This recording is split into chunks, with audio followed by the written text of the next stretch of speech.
आज हम शुरू कर रहे हैं प्रश्न उपनिषद। थोड़ी सी ओवरव्यू करेंगे प्रश्न उपनिषद के बारे में। परंपरा अनुसार यह ये प्रश्न उपनिषद अथर्व वेद के अंतर्गत हम मानते हैं। शंकराचार्य जी ने इसी वेद को मुंडकोपनिषद ये जो वेद है, ये वेद की मुंडकोपनिषद को मंत्र कहा है। तो आदि गुरु शंकराचार्य ने क्या कहे, उनको मुंडकोपनिषद को मंत्र कहे हैं। और मंत्र, हाँ, मुंडको उपनिषद को, और इस उपनिषद को ब्राह्मण कहा है। तो अगर एग्जाम में आता है कि प्रश्न उपनिषद को आदि गुरु शंकराचार्य ने क्या कहे हैं, तो या मुंडको उपनिषद को क्या कहे हैं, तो शंकराचार्य जी ने वेद की मुंडको उपनिषद को मंत्र कहे हैं और इस उपनिषद को प्रश्न उपनिषद को ब्राह्मण कहा है। प्राचीन और प्रमाणभूत शास्त्र रूप जो मानी गई है, जिसमें 10 उपनिषद, क्योंकि इन पे आदि गुरु शंकराचार्य जी ने भाष्य लिखे थे इसलिए। और यही आपका जो एक यूनिट में इस सबके साथ जो है यही उपनिषद है। इसमें आपका भगवद गीता भी है और उपनिषद भी है, ये सारे है, एक ही यूनिट पे है ये। और बाकी जो एक अलग से उपनिषद की यूनिट ही अलग बना दी गई है, जिसमें भाष्य नहीं लिखे थे, लेकिन बहुत महत्वपूर्ण उपनिषद है, उसमें 8 उपनिषद हैं अलग से। तो प्राचीन और प्रमाणभूत शास्त्र रूप में मानी गई 10 उपनिषद में से इस उपनिषद का भी क्या है, स्थान है। इसमें 6 प्रश्न हैं। कुल कितने प्रश्न हैं? 6 प्रश्न हैं और उनके उत्तर है। क्योंकि इसमें प्रश्न और उत्तर है, इसलिए इसको प्रश्न उपनिषद कहा गया है। इसमें 6 प्रश्न यानी षट प्रश्न उपनिषद भी इसको कहते हैं। इसमें गद्यात्मक मंत्रों की कुल संख्या कितनी? 67 है। एग्जाम के लिए महत्वपूर्ण डेटा है कि प्रश्न उपनिषद में गद्यात्मक मंत्रों की कुल संख्या कितनी है? 67 है। ये उपनिषद का ओवरव्यू है, एक समरी कह सकते हो आप। शुक्रादि 6 ब्रह्म जिज्ञासु मुनि प्रसिद्ध ब्रह्मनिष्ठ पिपलार्थ मुनि के पास समित पानी होकर शास्त्र के अनुसार ब्रह्म ज्ञान के लिए आग्रह किए, निवेदन किए। पिपलार्थ जी ने उस समय उनको ज्ञान नहीं दिए। उनसे बोले 1 साल तक अपने घर में रहकर तपश्चरण तप का आचरण तप करने के लिए कहा कि तपश्चरण करने हैं 1 साल तक। पिपलार्थ की सूचना का यथा पालन करके वे जब उनके सामने प्रश्न लेकर उपस्थित हुए, तो प्रत्येक प्रश्नकर्ता ने अपना एक प्रश्न पूछा और महर्षि पिपलार्थ ने उन सभी प्रश्नों का संतोषजनक क्या किए? उत्तर दिए। पिपलार्थ मुनि के पास, महर्षि पिपलार्थ के पास आए हुए ये सभी ब्रह्म जिज्ञासु जितने आए थे प्रश्नकर्ता, वे बहुत बड़े बुद्धिशाली थे, क्योंकि वो खुद भी मुनि थे। उन्होंने उनसे बहुत अच्छे प्रश्न पूछे, जैसे कि हम कहाँ से आते हैं। ये प्रश्न उपनिषद का एक प्रश्न है। जीवन का मूल स्रोत कौन है? देखो, आज के विज्ञान इसी को ढूंढ रहा है। जीवन का मूल स्रोत कौन है? कौन अवयव यानी इंद्रिय प्रकाश देते हैं? उनमें मुख्य अवयव कौन है? यह प्राण जो संजीवनी शक्ति है कहाँ से आता है? पूरा विज्ञान का प्रश्न है जो आज हम ढूंढ रहे हैं। देह में वो कैसे आ जाती है, शरीर में वो कैसे आ जाती है, और इससे फिर अलग क्यों हो जाती है, जिसको हम मृत्यु कहते हैं, वो अलग क्यों हो जाती है? निद्रित कौन होता है? जागता में कौन है? स्वप्न में क्या होता है? सुख का मूल क्या है? और ओम के ध्यान से कौन सी गति की प्राप्ति होती है? और परम सत्य क्या है और कहाँ रहता है? आप सोचिए, इन सब प्रश्नों के उत्तर के लिए आज हम विज्ञान से लेकर के आध्यात्मिकता से लेकर के हर जगह पे हम इन्हीं सब प्रश्न के उत्तर को हम ढूंढने की कोशिश कर रहे हैं। इसी बात को प्रश्न उपनिषद में डिटेल में बताया गया है। इस उपनिषद में यानी प्रश्न उपनिषद के 6 प्रकरण हैं और उन्हें इस प्रकरण को यहाँ पे प्रश्नों का नाम दिया गया है।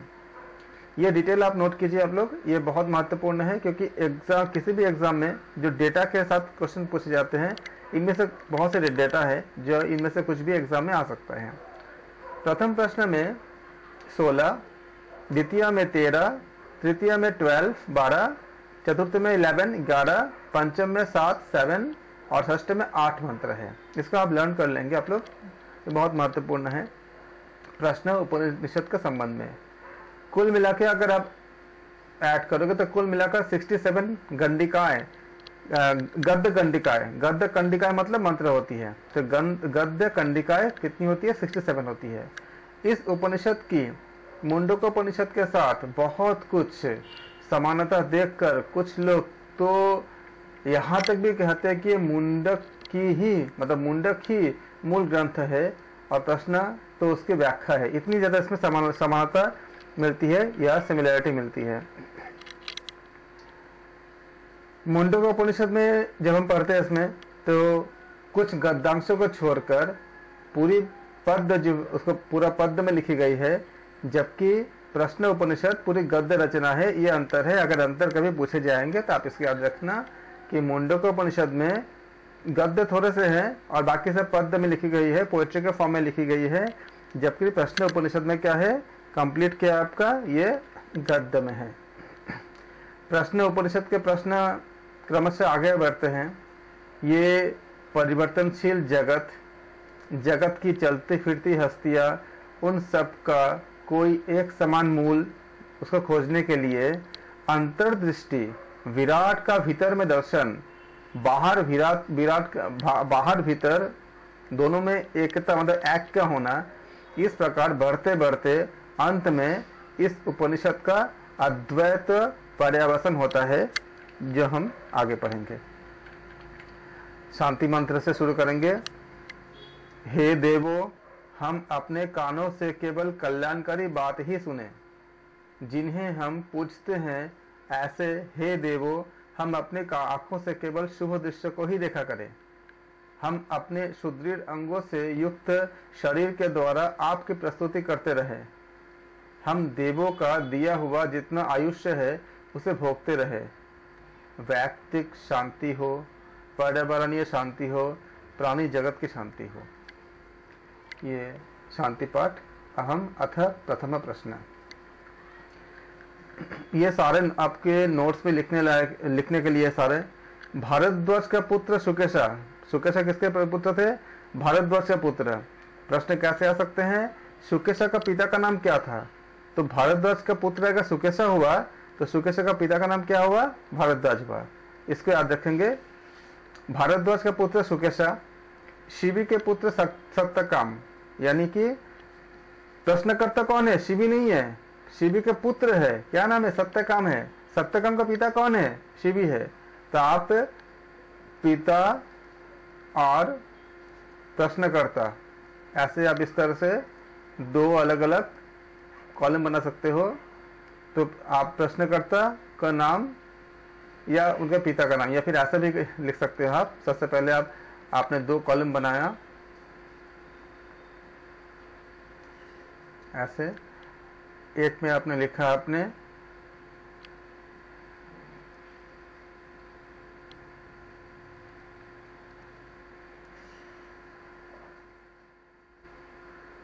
ऐसे और आपने ऐसे लाइन बना दिया। ये आपके काफ़ी हेल्प करेगा क्योंकि अक्सर ऐसा कंफ्यूजन क्रिएट होता है। आप ऐसे बनाएंगे और इसमें लिखेंगे प्रश्नकर्ता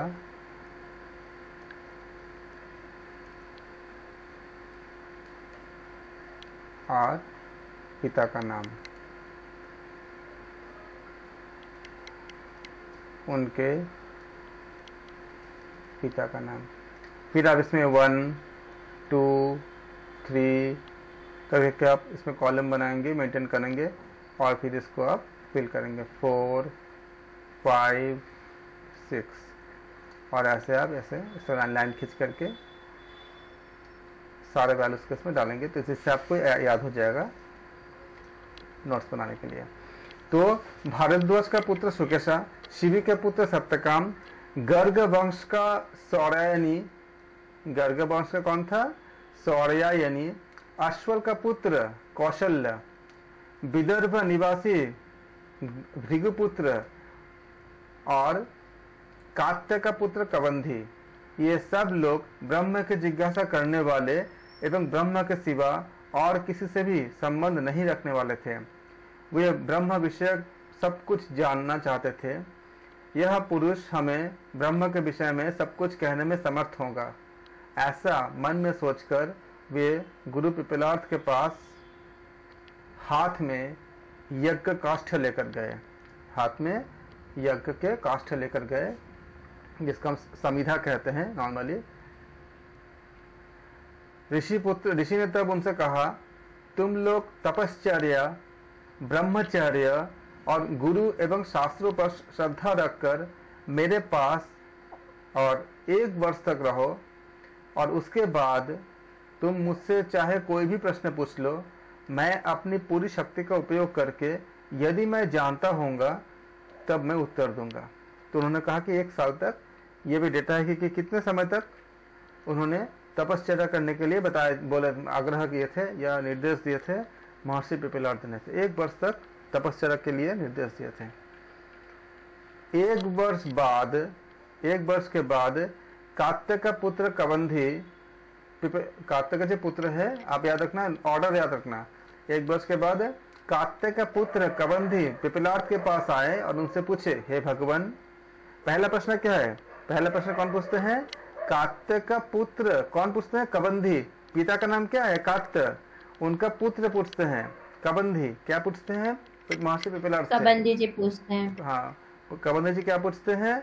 हे भगवान, ये सब प्राणी कहाँ से आते हैं? ये प्रश्न को आप याद रखना कि पहला प्रश्न क्या था। मिलान करने के लिए ऐसे पूछते हैं कि आपका जो प्रश्न, मतलब ऐसे कॉलम ए और कॉलम बी दे देंगे और फिर इसमें प्रश्न दे देंगे और प्रश्नकर्ता का नाम दे देंगे। सपोज करो कि ऐसे आपका ए और बी 2 सेक्शन बनाएंगे एग्जाम में, और इसमें प्रश्नकर्ता का नाम को आपका ऑर्डर के साथ आगे पीछे कर देंगे, और किसने क्या प्रश्न पूछे थे, कुछ प्रश्नों को संख्या बी में आपको दे देंगे, फिर आपको नीचे ऑप्शन दे देंगे मिलान करने के लिए। तो इसलिए आप इसको अच्छे से याद रखेंगे। हे भगवान, ये सब प्राणी कहाँ से आते हैं? तब पिपलार्थ ने उनसे कहा कि संतान प्राप्ति के इच्छुक होकर प्रजापति प्रजापति ने तपश्चर्या की है। उनको ऐसा लगा कि उनके पास अन्न यानी चंद्र हो और उस अन्न को कोई खाने वाला यानी सूर्य हो, तब ये दोनों मिलकर प्रजा उत्पन्न कर सकते हैं। प्रजा मतलब क्या हुआ? जो जनसंख्या यानी कि सामान्य प्राणी। यहाँ पे आदित्य का नाम याद रखिएगा। प्रश्न उपनिषद, ये सब नाम आप याद रखना कि प्रश्न उपनिषद में अन्न को क्या कहा गया? अन्न को चंद्र कहा गया। ये प्रश्न कई बार पूछा गया है, लेकिन ये प्रश्न उपनिषद के अनुसार ही है, ये भी याद रखनी है, कहीं किसी और जगह पे नहीं। अन्न मतलब क्या हुआ? चंद्र हो गया। किसके अकॉर्डिंग? प्रश्न उपनिषद के अनुसार अन्न को क्या कहा गया? चंद्र कहा गया। और हाँ, और भक्ष्य कौन है? अन्न को खाने वाला सूर्य। ये सूर्य ये कई बार पूछे गए हैं। आप एक टेबल बना सकते हो जिसमें आप अन्न मतलब चंद्र, खाने वाला सूर्य, इस तरह से आप एक टेबल बना सकते हो। जैसे आपने ए और बी इसमें बना दिया कि नाम के साथ अन्न क्या, अन्न का नाम क्या है और सूर्य का नाम क्या है। आपने यहाँ पे लिख दिया कि अन्न का मतलब क्या है, क्या बताया गया? चंद्रमा बताए गए हैं, चंद्र। तो अन्न इज इक्वल टू आपने कर दिया चंद्र कर दिया। इससे क्या हो जाएगा? आपको याद करने में आसानी होगी। फिर भोक्ता, अन्न का भोक्ता कौन है? सूर्य। तो आपने सूर्य, हाँ, आपने फिर इसको लिख लिया, इसको ऐसे लिख लेना है। और उस अन्न को खाने वाला सूर्य हो तो क्या कहा गया? अन्न क्या? चंद्र। एग्जाम में प्रश्न है, क्योंकि ऑब्जेक्टिव प्रश्न आने हैं ऐसे ही आते हैं। और खाने वाला कौन है? सूर्य। तो संतान प्राप्ति के इच्छुक होकर प्रजापति ने तपश्चर्या किए, मतलब तप किए, और प्रजापति को ऐसा लगा कि उनके पास अन्न यानी चंद्र हो और उस अन्न को खाने वाला यानी सूर्य हो, तभी दोनों परस्पर मिलकर प्रजा यानी नए आपका जो नए आगे का जो संतान उत्पादन कर सकते हैं। फिर आदित्य देखो, सूर्य का एक और नाम क्या है? आदित्य है। किसके अकॉर्डिंग? प्रश्न उपनिषद के अनुसार। तो आदित्य, सूर्य, जीवन और चंद्र ही अन्न है। आज हम जानते भी है अगर हम नॉर्मल अगर हम बायोलॉजी की बात करेंगे, बॉटनी की बात करेंगे, हम जानते हैं कि सूर्य से अन्न बनने में कितने, आप कुछ भी, चाहे आप वेज हो नॉन वेज हो कुछ भी हो, प्लांट पे हम डिपेंडेंट है ही। प्लांट से क्या होती है, फोटोसिंथेसिस होती है। फोटोसिंथेसिस से क्या होती है, सारे आपका हमें जो अनाज हो, फल हो, जो भी चीजें मिलती है वो प्रकाश संश्लेषण यानी फोटोसिंथेसिस के बाद हमें मिलती है। अगर सूरज नहीं होगा तो हमें अन्न मिलेगा ही नहीं। यहाँ तक कि जो नॉन वेज भी हो, अगर कोई मांसाहारी भी होगा तो मांसाहारी जो है वो जिसके मांस को ग्रहण करेंगे वो भी तो शाकाहारी होते हैं। जैसे अगर शेर ने अगर हिरण का शिकार किया तो हिरण किस पे डिपेंड है, हिरण तो शाकाहारी होता है, तो इनडायरेक्टली शेर भी क्या हुआ, सूरज पे डिपेंड हुआ। तो आज के जो विज्ञान के अकॉर्डिंग हम देखते हैं कि बिना सूर्य के जीवन संभव ही नहीं है। और इसी बात को हम यहाँ भी देख रहे हैं कि आदित्य यानी सूर्य जीवन है, इसलिए हम सूर्य को जीवन कहते हैं। अगर हम आधुनिक विज्ञान देखेंगे तो भी क्या, सूर्य के बिना हमारा जीवन हो ही नहीं सकता। और चंद्र ही अन्न है, चंद्र ही अन्न है, इसको भगवत गीता में भी भगवान श्री कृष्ण कहते हैं कि हे अर्जुन, मैं ही चंद्रमा के द्वारा समस्त वनस्पतियों को पुष्ट करता हूँ। अगर आप भगवत गीता का बहुत अच्छे से पढ़ोगे आप देखोगे जिसमें भगवान ने कहा है कि भिन्न भिन्न उनका कि किस तरह से हर जगह पे ईश्वर भगवान कृष्ण यानी कि नारायण पूरा जीवन में पूरा यूनिवर्स के हर क्षेत्र में कैसे कैसे व्याप्त हैं। तो उन्होंने कहा है कि मैं ही, हे अर्जुन, मैं ही चंद्रमा के द्वारा वनस्पति विशेष प्रकार के तेज, मतलब उनका जो आप देखोगे रात के समय जो है, अगर शाम को आप पौधों को देख लो कैसा हो जाता है, और सुबह पौधों को देखो ऐसा लगता है कि जैसे उनके अंदर किसी ने जीवनी शक्ति पूरा डाल के गए हैं। इतनी खिला रहता है सारे प्लांट सुबह सुबह। कहाँ से आती है ये? अब चंद्रमा कब निकलती है? चंद्रमा दिन पे तो हमें उनका तो रोल कम होता है आसमान में, लेकिन रोल कम होता है। कब होती है? रात को होती है। अब नॉर्मल आप देखो, रात को आप सोते समय देखो, प्लांट देखो, एक उनका जो एक आपका जो वाइब्रेशंस हो गया, उनका जो बिहेवियर एक तरह की होती है। लेकिन जब सुबह उठते हो इतनी जैसे उनको किसी ने दे के गए हैं, बहुत ज्यादा ऊर्जा दे के गए हैं, जीवन शक्ति दे के गए हैं। और इसी बात को भगवान कृष्ण ने भी कहा है कि मैं ही चंद्र, हे अर्जुन, भगवान कृष्ण कहते हैं कि श्री कृष्ण ही यानी नारायण ही चंद्रमा के जरिए समस्त वनस्पति को पुष्ट करते हैं। और यहाँ देखिए क्या बोला है, क्या बोला गया है, महर्षि पिपलाद क्या कहते हैं, आदित्य यानी सूर्य जीवन है और चंद्र ही अन्न है। सारे जो ग्रंथों में बात एकदम पैरेलल बात बताई गई है। और जो चीज हमारे विज्ञान जो आज जो हम पाश्चात्य विज्ञान या जो जड़ विज्ञान है उसके जो शोध है ये भी इसी बात को पुष्टि करते हैं। तो आदित्य यानी सूर्य जो है जीवन है और चंद्र ही अन्न है, इसका याद रखिएगा। आदित्य मतलब क्या हुआ, आपका सूर्य हो गया। यहाँ पे जो कुछ भी स्थूल कार्य रूप है अथवा सूक्ष्म कारण रूप है वह सब अन्न ही है। इसलिए स्थूल तो अन्न है ही, इसलिए हम बोलते हैं ना अन्नमय शरीर, बोलते हैं ना इसमें, जैसे हम लोग अन्नमय शरीर, प्राणमय शरीर, विज्ञानमय शरीर इत्यादि बोलते हैं। तो अन्नमय शरीर कहाँ से आती है? अन्न से आती है। इसलिए इसको स्थूल कहते हैं क्योंकि फिजिकल बॉडी होती है, हमें दिखता है हमें। इसलिए स्थूल तो अन्न ही है क्योंकि वह इसलिए स्थूल तो अन्न ही है क्योंकि वह मूर्ति रूप में, मतलब हमें दिखता है। काय रूप मतलब मूर्ति रूप होता है, मतलब काया मतलब शरीर होता है। तो वह काय रूप मतलब मूर्ति ही तो है अन्न। हमारा जो शरीर हमें दिखता है फिजिकल बॉडी, वो किससे बनी है? वो अन्न से बनी है। हम अगर खाना पीना नहीं खा पाएंगे ठीक से तो हमारे बॉडी क्या डल हो जाती है। अगर हम बैलेंस डाइट लेंगे तो हमारा बॉडी एकदम तरोताजा रहती है। तो क्या पार्ट है? वो हमारा अन्नमय शरीर होता है। तो इसलिए आदित्य सूर्य जीवन है और चंद्र ही अन्न है। जो कुछ भी स्थूल कार्य रूप है अथवा सूक्ष्म कारण रूप है यह सब अन्न ही होता है। इसलिए स्थूल तो अन्न ही है क्योंकि वह कार्य रूप यानी वह काय रूप यानी मूर्ति ही है। जिस प्रकार सूर्य उदित होते ही तुरंत पूर्व दिशा की ओर प्रविष्ट होता है और अपने किरणों के द्वारा वह पूर्व दिशा के सभी पदार्थों पर छा जाता है, इसी तरह वह दक्षिण दिशा, उत्तर दिशा, पश्चिम दिशा, ऊपर और नीचे, बीच में, चारों ओर सभी जीवित प्राणियों को घेर कर सभी प्राणियों को प्रकाश और जीवन देता है, क्योंकि ऐसा कोई तो नहीं है ना जो किसी और दिशा में रहेगा तो उनको जीवन नहीं मिलेगा। हर किसी को मिलता है ना, हर पौधे को मिलता है, चाहे पूर्व दिशा में हो, चाहे पश्चिम दिशा में हो, चाहे किसी भी तरह से हो। यहाँ तक कि घने जंगल, अमेज़न के जो घने जंगल है जहाँ पे सूर्य की प्रकाश नहीं भी पहुंचती, इतना घना जंगल है, तब भी इनडायरेक्टली किससे मिलती है? सूरज से मिलती है। इतनी घने जंगल है क्योंकि ऊपर से तो जितना प्लांट, जितना आपका पत्तियां होते हैं वो तो आपका सूरज की रोशनी पाते ही है, तो उनके फोटोसिंथेसिस से भी मिल जाते हैं उनको। तो जी, तो ये चारों ओर सभी जीवित प्राणियों को घेर कर सभी प्राणियों को प्रकाश और जीवन देता है। इसी तरह सभी जगह किरणें फैलाकर सूर्य वही कार्य करता है। क्लियर है ना सारा?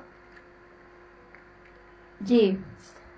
इन सभी प्राणियों में अंतर्निहित होने के कारण इस उदीयमान सूर्य को वैश्वानर कहा जाता है। यह बहुत बार पूछा गया है कि सूर्य का और नाम क्या है।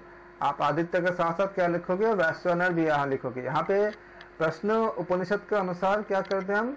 सूर्य को क्या बोलते हैं? वैश्वानर कहते हैं, याद रखिएगा। इन सभी प्राणियों में अंतर्निहित होने के कारण उदीयमान सूर्य को वैश्वानर कहा जाता है। इस विश्व के सभी रूप में उसी के ही है, इस विश्व के सभी रूप उसी के ही है, इसलिए उसे विश्व रूप भी कहा जाता है। तो सूर्य के कितने नाम हो गए? वैश्वानर हो गए, विश्व रूप हो गए। किसके अकॉर्डिंग?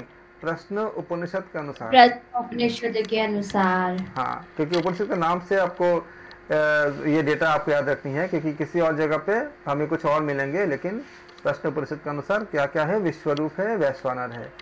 वह जीवन पोषक अग्नि है।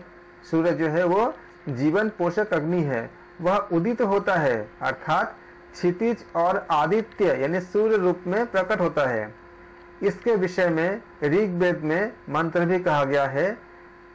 ये मंत्र है ऋग्वेद में, विश्व रूपं हरिणं जात वेदसयं परायणं ज्योतिरेकं तपन तपम सहस्र रश्मि शताठ वर्तमान प्राणः प्रजा नाम मुदयस्य सूर्यः। तो ये आपको याद नहीं करनी है, ये मंत्र है ऋग्वेद में। अपनी असंख्य किरणों के साथ सूर्य उदित हो रहा है। वह अनेकानेक रूपों में दिखाई पड़ रहा है। वह समग्र सजीव सृष्टि का वह संजीवनी है, क्योंकि अगर सूर्य नहीं होंगे तो वनस्पतियां भी नहीं होगी। अगर वनस्पति नहीं होंगे तो वनस्पतियों में वो वनस्पति भी होते हैं जो जिससे हमें औषधि प्राप्त होते हैं, जैसे एलोवेरा हो गया, तुलसी हो गया, गिलोय हो गया, सब शंखपुष्पी। हाँ बिल्कुल, जितने भी आयुर्वेद के जितने भी हमें मिलते हैं सबके सब क्या है? आपका बॉटनी में आती है, मतलब वो आपका जितने पौधे हैं। और ये तो कहा गया कि हर पौधे में एक आपका औषधीय गुण होता है, अगर हम जान पाए तो। हम जानते नहीं है वो अलग बात है, लेकिन हर पौधे का अपने एक औषधीय गुण होता है। तो ये सब किससे मिलती है? उनके ये सूरज के उदय होती है, तो सूरज के जो असंख्य किरण होती है तभी मिल पाती है। तो समग्र सजीव सृष्टि का वह क्या है? संजीवनी है, क्योंकि वो जीवन देता है। तो हम क्या बोलेंगे? समग्र सजीव सृष्टि का सूर्य क्या है? संजीवनी है। विद्वान लोग सूर्य के विषय में ऐसा कहते हैं कि वह सभी जगह और अस्तित्व वाले सभी रूपों में उपस्थित रहता है। वह सभी का आधार है और सभी का एकमात्र अंक प्रकाश है। यही सभी का उष्मादायक है, क्योंकि हमें जो उष्मा मिलती है कहाँ से मिलती है? डायरेक्टली इनडायरेक्टली हम सूरज से ही लेते हैं। आप देखो कि अगर हमें ऐसे किसी कमरे में रहना पड़े जहाँ पे सूरज की रोशनी एकदम नहीं जब पहुँचती, और उसमें ठीक से अगर धूप और वायु या सूरज की अगर रोशनी नहीं आएगी तो हमें कितनी ज़्यादा मतलब एकदम अनकम्फर्ट फील होता है। हम जानते भी हैं कि आज के जितना हम ज़्यादा एसी इत्यादि के में रहते हैं, हमारे शरीर की जो क्षमता होती है, प्रतिरोधक क्षमता, इम्यूनिटी पावर कम हो जाती है। यहाँ तक कि विज्ञान जहाँ तक पहुँचा है, पश्चिमी विज्ञान, वो ये भी कहता है कि हमारे शरीर में जो विटामिन डी की कमी होती है वो सूरज की रोशनी पे हम ज़्यादा मतलब पर्याप्त हम कांटेक्ट में नहीं रहते हैं, इसके कारण होती है। और विटामिन डी अगर कमी रहेगा तो हम जो कैल्शियम लेते हैं, कैल्शियम का हड्डियों को मजबूत नहीं कर पाएगा, क्योंकि कैल्शियम को वर्क करने के लिए विटामिन डी चाहिए होता है। तो अगर हड्डी ही हमारे ठीक से नहीं हो पाएगा तो कितने तरह की बीमारी हो सकती है। शरीर में हर जगह पे, क्योंकि दांतों को भी कैल्शियम चाहिए, सब जगह पे बहुत ज़्यादा रोल होता है। आप जानते हो, एनाटॉमी में बहुत डिटेल में पढ़ते हो। तो ये सारे क्या है, किससे मिलती है, हमें सूरज से मिलती है। इसलिए सूरज क्या है, सन से। तो अगर हम इसको कनेक्ट करेंगे तो बहुत ज़्यादा कनेक्ट होती है, विज्ञान के साथ पूरी तरह से कनेक्ट होती है। और क्योंकि हमें इस वीडियो में खाली हमें प्रश्न उपनिषद खाली हमें चर्चा करनी है, तो ज़्यादा हम विज्ञान की तरफ नहीं जा पा रहे। अगर जाएंगे तो वीडियो बहुत लंबी हो जाएगी, ऐसे भी कई पार्ट में बनेगा वीडियो। लेकिन जो बताए गए हैं उपनिषद में पूरी तरह से विज्ञान है। इसलिए कहा गया है कि ये सूरज जो है सभी को उष्मादायक है, क्योंकि आप ये भी जानते हो कि हमारा जीवन कब तक है, जब तक शरीर में उष्मा है, मतलब हीट है। अगर एक सर्टेन टेम्परेचर से नीचे आ जाएगा, जो मृत्यु होती है, मृत्यु जो डेड बॉडी होती है, क्या होती है, ठंडा हो जाती है, उसमें उष्मा की कमी हो जाती है, बहुत ठंडा हो जाती है। अगर आप डेड बॉडी को कभी टच करोगे, किसी भी डेड बॉडी को, अगर किसी जानवर का भी, एकदम करास हो जाता है, एकदम ठंड हो जाता है वो। तो ये उष्मा कहाँ से आती है, वो डायरेक्टली या इनडायरेक्टली अगर कनेक्ट करोगे, सूरज से आती है।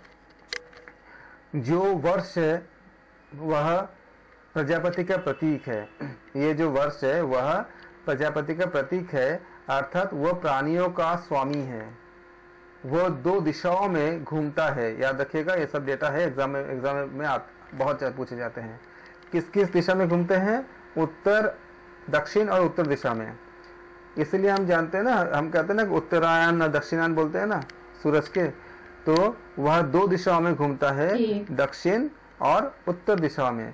जो लोग सदैव वैदिक विधि विधानों में डूबे रहते हैं और जो लोग जन कल्याण के अन्य कार्य करते रहते हैं, वे अपने उन कार्यों के लिए गौरव का अनुभव करते हैं। वे लोग तो अंत में चंद्रलोक में जाते ही हैं। प्रश्न क्या बन सकता है कि जो लोग वैदिक विधि विधान में डूबे रहते हैं, प्रश्न उपनिषद में उनका अंतिम अंत कहाँ पे, अंत वो कहाँ जाते हैं, वो चंद्रलोक में जाते हैं। चंद्रलोक, इसको याद रखनी है। किंतु मर्यादित समय के लिए ही, क्योंकि उसके बाद अनिवार्य रूप से मर्त्यलोक में वापस आने पड़ते हैं। इसी को भगवत गीता में कहा गया है। ये हमारे अच्छे कर्म, क्योंकि हम अच्छे कर्म कर रहे हैं ना, तो अच्छे कर्म के जो पुण्य है, उस पुण्य के स्वरूप हम कहाँ जा रहे हैं, चंद्रलोक में जा रहे हैं। लेकिन जब ये पुण्य समाप्त हो जाएंगे तो हमें फिर से मानव योनि में आने पड़ेंगे।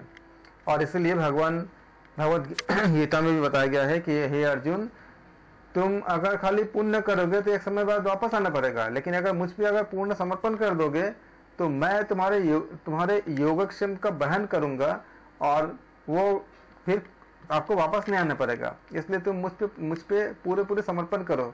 भगवत गीता चैप्टर नंबर 9 श्लोक नंबर 22, योगक्षेमम वहाम्यहम। मैं मतलब भगवान कृष्ण कहते हैं कि हे अर्जुन, मैं उसका योगक्षेम का वहन करता हूँ। वहन मतलब उसको योग प्राप्त हो ऐसा मैं परिस्थिति उत्पन्न करता हूँ और निश्चित करता हूँ कि उसके कोई बाधा ना आए। जैसे पिता नहीं होते, पिता खुद अर्निंग भी करते हैं, बच्चों को जितना ज़रूरत है उसके लिए रिस्पॉन्सिबल भी, मतलब उसकी रिस्पॉन्सिबिलिटी पूरा उठाते हैं। साथ ही साथ ये तय भी करते हैं कि हाँ अच्छे स्कूल मिले, अच्छी पढ़ाई हो, सब कुछ अच्छे हो, एकदम पूरा ख्याल रखते हैं। बच्चे को कुछ खाली यही है कि पिता, हे पापा, बस खाली पापा पिता पे अपने आप को समर्पित करता है, जैसे माता पिता पे। ठीक उसी तरह से कहते हैं कि पूरी तरह से जैसे समर्पण करते हैं उनको फिर वापस नहीं आना पड़ता। इसी बात को कहा गया कि जो लोग ये अच्छे काम करते हैं वे अंत में चंद्रलोक को जाते तो हैं, किंतु क्या है, मर्यादित समय के लिए, मतलब कुछ ही समय के लिए, क्योंकि उसके बाद जब पुण्य खत्म हो जाती है तो अनिवार्य रूप से फिर से धरती लोक में वापस आने पड़ते हैं। इसलिए कामना वाले मनुष्य दक्षिण मार्ग में जाते हैं। ये महत्वपूर्ण बिंदु है एग्जाम्स के लिए कि कामना वाले मनुष्य किस मार्ग में जाते हैं, कामना वाले मनुष्य दक्षिण मार्ग में जाते हैं। दक्षिण मार्ग में पितृयान यानी पितृलोक का यह मार्ग रई नाम से प्रसिद्ध है। अब ये पूछे जा चुके हैं कि रई मार्ग से कौन से, पितृयान क्या है, पितृयान रई मार्ग है। रई मार्ग कौन सा है, दक्षिण मार्ग को रई मार्ग कहा गया है और बहुत बार ये पूछे गए अलग अलग एग्जाम में। तो कामना वाले मनुष्य किस मार्ग में जाएंगे, दक्षिण मार्ग में जाएंगे। पितृयान यानी पितृलोक, और इसी बात को भगवत गीता में भी सेम बात बताई गई है। पितृलोक यानी पितृयान यानी पितृलोक को वहां मार्ग रई नाम से जाने जाते हैं, तो आप रई नाम से जानोगे।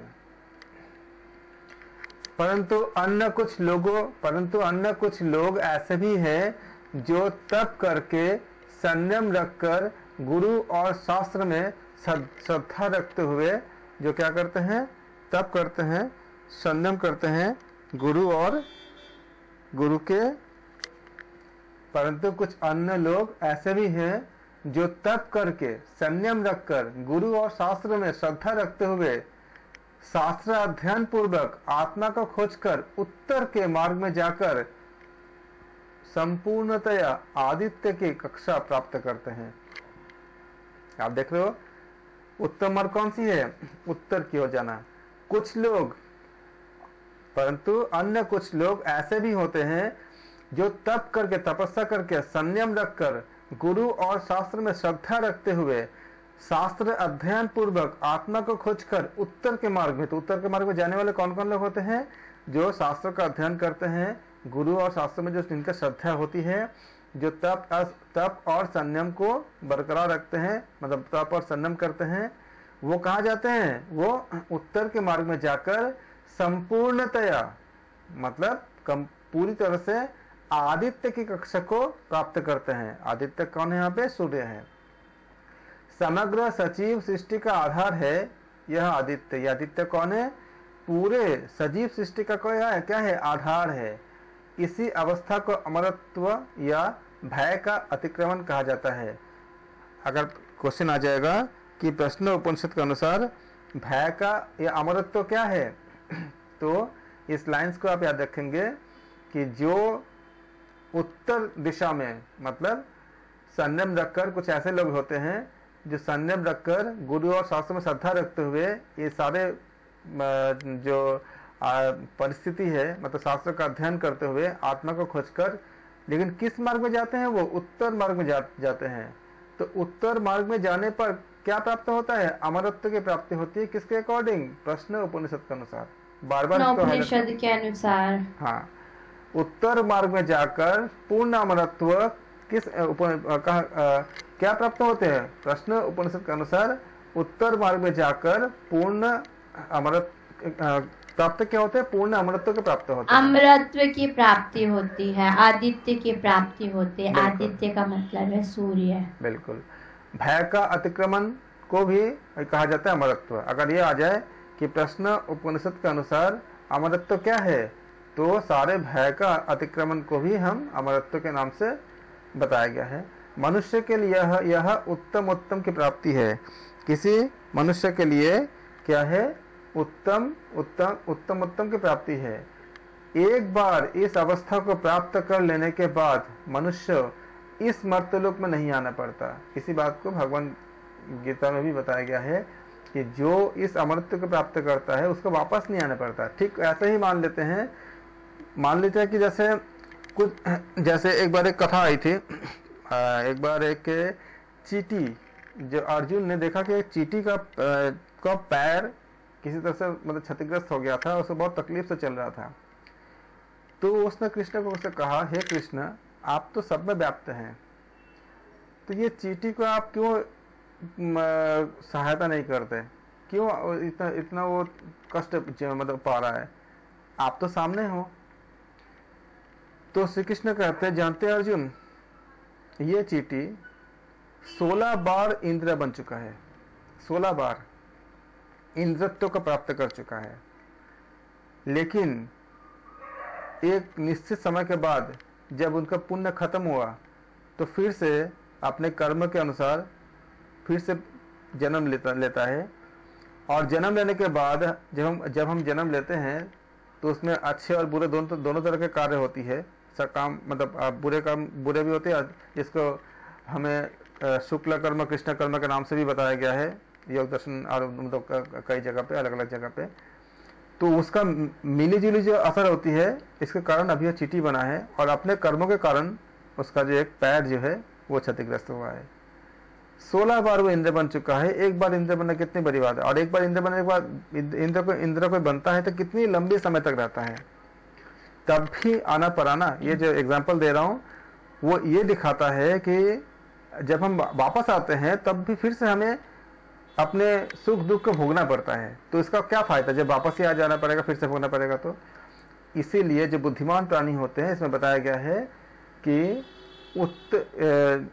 जो इस तरह के संयम रखकर गुरु और शास्त्र में श्रद्धा रखते हुए उत्तर मार्ग में जाकर संपूर्णतया आदित्य की प्राप्ति करते हैं, वो अमरत्व की प्राप्ति करते हैं, यानी कि फिर से मर्त्य लोक में नहीं आना पड़ता। प्रश्न ऐसा भी आ सकता है एग्जाम में, प्रश्न उपनिषद के अनुसार किस प्रकार के साधक को या किस प्रकार के लोगों को दोबारा जन्म नहीं लेना पड़ता, मतलब मृत्यु लोक में नहीं आना पड़ता। यह जीवन यात्रा का पूर्ण विराम है, क्योंकि इसके बाद कोई हमें दोबारा जन्म नहीं होता। इस विषय को यह अग्रिम श्लोक प्रकट करता है। आगे का जो श्लोक है ये भी आपको इसी बात को बताता है कि जो काल के स्वरूप को जानता है, कौन, जो काल के स्वरूप को, मतलब समय, काल मतलब समय होता है, जो काल के स्वरूप को जानते हैं वे आदित्य का इस प्रकार वर्णन करते हैं कि यहाँ से आप इसको नोट करिए, एग्जाम के लिए बहुत महत्वपूर्ण है, आपका न्यूमेरिकल डेटा ही है, मतलब संख्यात्मक डेटा है। वह 5 पैर वाला, 5 ऋतु, पैर यहाँ पे क्या है, ऋतु है। प्रश्न ये भी आता है कि प्रश्न उपनिषद में पैर का अर्थ क्या है, तो 5 ऋतु वाला, वह 5 पैर वाला है, वह 12 स्वरूप वाला, मतलब यहाँ पे मांस वाला, 12 स्वरूप वाला है, यानी मांस वाला है। वह स्वर्ग और पृथ्वी के बीच के अवकाश यानी अंतरिक्ष में रहता है। कहाँ रहता है वो, जो स्पेस होता है स्वर्ग और पृथ्वी के बीच का, अंतरिक्ष में रहते हैं।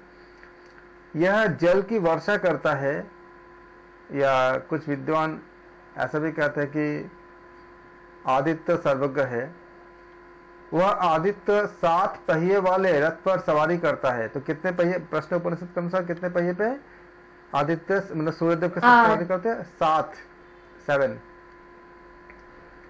7 पहिए वाले रथ पर सवारी करता है, और प्रत्येक पहिए में 6 आरे जोड़े गए हैं, और उस पर यह जगत आश्रय लेता है। ये न्यूमेरिकल डेटा है, एग्जाम में, परीक्षा, किसी भी एग्जाम्स के लिए बहुत महत्वपूर्ण है। संवत्सर की तरह मास को भी प्रजापति के रूप में लिया जा सकता है। ऐसा प्रतीक ले तो कृष्ण पक्ष, मतलब कृष्ण पक्ष को अन्न, यहाँ पे चंद्र क्या है, रई है, कृष्ण पक्ष को अन्न मानना चाहिए, और शुक्ल पक्ष को यहाँ प्राण रूप यानी जीवन रूप हमें मानना चाहिए। आदित्य कौन है, अन्न को खाने वाला। इसलिए प्राण की, मतलब जीवन की रक्षा चाहने वाले जितने भी ऋषि लोग हैं, वो क्या करते हैं, शुक्ल पक्ष में ही वेद विहित विधि विधानों का अनुष्ठान करते हैं, और अन्य लोग किसी तरह के ये अनुष्ठान कृष्ण पक्ष में करते हैं। आप देखते होंगे जैसे कि बहुत से हमारे जो अनुष्ठान पूजा पाठ होती है वो कब होती है, शुक्ल पक्ष में होती है। जैसे सत्यनारायण पूजा हो गया, और भी बहुत से ऐसे पूजा पाठ है जो पूर्णिमा में होती है, यानी शुक्ल पक्ष में उसको करते हैं। उसको दिन रात्रि को भी प्रजापति के प्रतीक के रूप में लिया जा सकता है। ऐसा करने में दिवस प्रजापति का प्राण अर्थात जीवन माना जाता है, और रात्रि उसका अन्न है। तो दिन क्या है, जीवन है, रात्रि क्या है, रई है, रई मतलब अन्न है। जो लोग दिवस के भाग में इंद्रियों सुखों में डूबे रहते हैं वे जीवन को हानि पहुंचाते हैं। इसलिए कहा जाता है कि ये बात बहुत जगह बताई गई है कि हमें जो सांसारिक सुख होते हैं ये इसको दिन के समय में हमें भोगना नहीं चाहिए, तो उसको भोगने का समय दिन नहीं होता। जो लोग दिवस के भाग में इंद्रिय सुखों में डूबे रहते हैं वे जीवन को हानि पहुंचाते हैं। जो लोग रात्रि के समय में इंद्रिय सुखों में मग्न रहते हैं वह तो ब्रह्मचर्य आत्मसंयम जैसा ही है। यहाँ तक कि समस्त इंद्रियों का भोग लेते हुए भी उनका एक आत्मसंयम जैसा ही माना गया। किसके अकॉर्डिंग, प्रश्न उपनिषद के अनुसार। मानो अन्न ही प्रजापति है, उस अन्न में से जीवन का बीज जो वीर्य होता है वह आता है। आप जानते भी हो कि हम जब जो भोजन करते हैं वो भोजन जब हम जानते हैं कि जब पूरा परिपक्व हो, जब पाचन क्रिया समाप्त होने के बाद शरीर में जब हमें उसको वो हमारे लास्ट में ओज और वीर्य में कन्वर्ट होता है, जो आयुर्वेद बोलता है, आयुर्वेद के अकॉर्डिंग।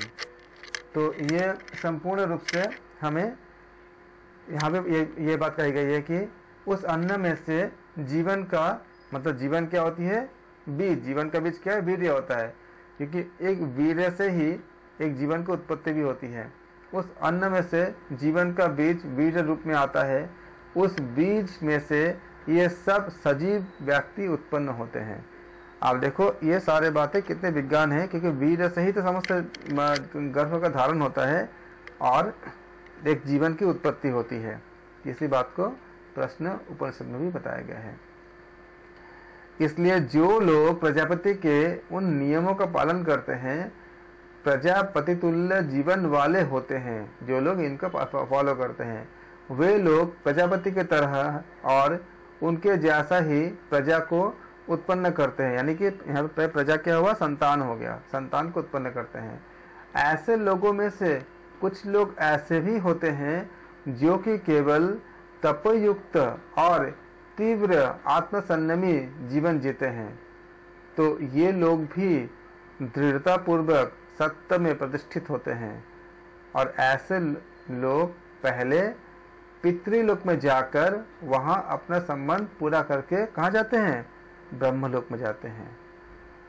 इस प्रकार जिन लोगों में वक्रता आती है, अप्रामाणिकता और चालाकी का लेश भी ना हो, ऐसे लोगों को ही ब्रह्मलोक में स्थान मिलता है। ये कई बार प्रश्न पूछा गया कि ब्रह्मलोक में स्थान किसको मिलता है। जिन लोगों में वक्रता यानी आपका अप्रामाणिकता और चालाकी का लेश भी ना हो, एकदम सरल होते हैं सिंपल भाषा में, तो ऐसे लोग क्या होते हैं, ब्रह्मलोक को प्राप्त होते हैं, जिनमें एकदम जो सरल होते हैं। पहला प्रश्न था, उसका उत्तर इस तरह से महर्षि पिपलार्थी जी ने दिए। इस प्रकार प्रश्न उपनिषद के प्रथम प्रश्न समाप्त हुए। तो पहला प्रश्न को ये हमारा कंप्लीट हो गया। Thank you. फिर हम करेंगे, यहाँ पे आते हैं सेकंड प्रश्न। इस प्रकार हम प्रश्न उपनिषद के पहले प्रश्न हमने समाप्त किए। प्रश्न उपनिषद के द्वितीय पार्ट में हम द्वितीय प्रश्न का विस्तार से अध्ययन करेंगे। आप सबका धन्यवाद। कोई भी क्वेरीज हो, कोई भी प्रश्न हो वीडियो से संबंधित, या आप और क्या देखना चाहते हैं, इसको आप अवश्य कमेंट सेक्शन में हमें बताएं। हम उसके अकॉर्डिंग वीडियो बनाएंगे और आपको जो आप देखना चाहते हो, जिस तरह के उपनिषद के या और इसके बाद और योग दर्शन हो गया, उपनिषद हो गया, जो भी आप सुनना चाहते हो उसका हम वर्णन करेंगे। आप सबका धन्यवाद।